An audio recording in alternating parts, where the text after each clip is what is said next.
As the negotiation ambassador, Frank was just an ordinary person, not to mention diving to the ocean floor. Even swimming in the sea was difficult for him. The United Nations arranged special training for him. At the same time, to ensure the negotiation went smoothly, they arranged for professionals to accompany him, to go to the Water Clan world together. For this life and death negotiation, the military brought in the most advanced submersible. Everything was ready. It was time to head to the unknown underwater world. Everyone was extremely tense. The general also participated in this mission. He acted as the team leader in charge of command. Frank saw the scientist holding a box and asked curiously. The scientist opened the box. Inside was a specially made Earth model. He said this was a gift for the Water Clan. Little did he know this Earth model would cause a diplomatic crisis. Soon the operation began. After the negotiation team entered the submersible, the workers outside sealed it, ensuring not a single drop of water could seep in. Listening to the sounds of machinery outside, their hearts grew heavy. They all knew the dangers of this mission, not to mention whether they could reach the ocean floor.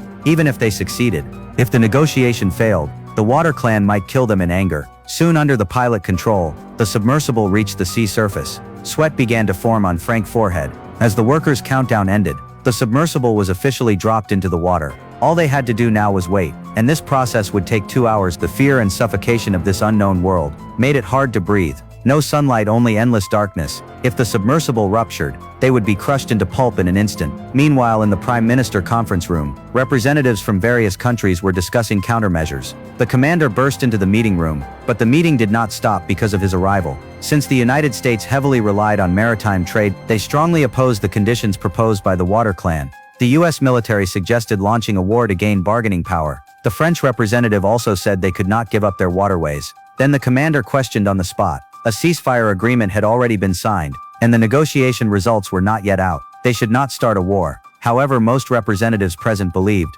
the so-called negotiation was just buying time. For decades, all wars had been planned and pushed forward in meeting rooms like this, and ultimately won. History always repeats itself in shocking ways. Meanwhile, the negotiation team was approaching the limit of 7,000 meters below sea level. The submersible kept making piercing, creaking sounds, as if it would be crushed by the sea at any moment. Then the submersible suddenly shook violently, but the instruments showed they had not arrived yet. The control center data showed the submersible was moving and they could not establish contact with it. Soon another loud sound came from inside. This time it seemed like they had landed, but the scientists noticed something was wrong, because the data showed the pressure value here was almost the same as on land.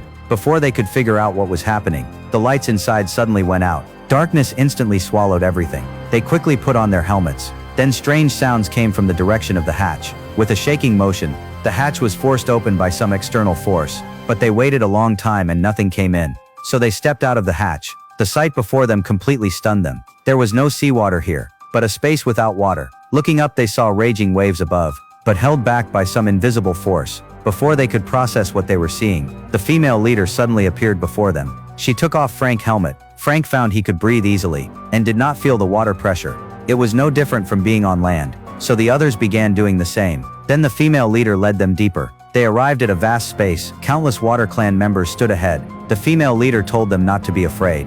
This place was prepared for them. A scientist presented the Earth model as a gift to the female leader, but the next second, the model emitted an eerie red glow. Frank sensed something was wrong, immediately rushed forward and pushed the scientist away. But it was too late. The bomb had already exploded. Until the very end, humanity still used conspiracy to fight against a disaster that could have been avoided.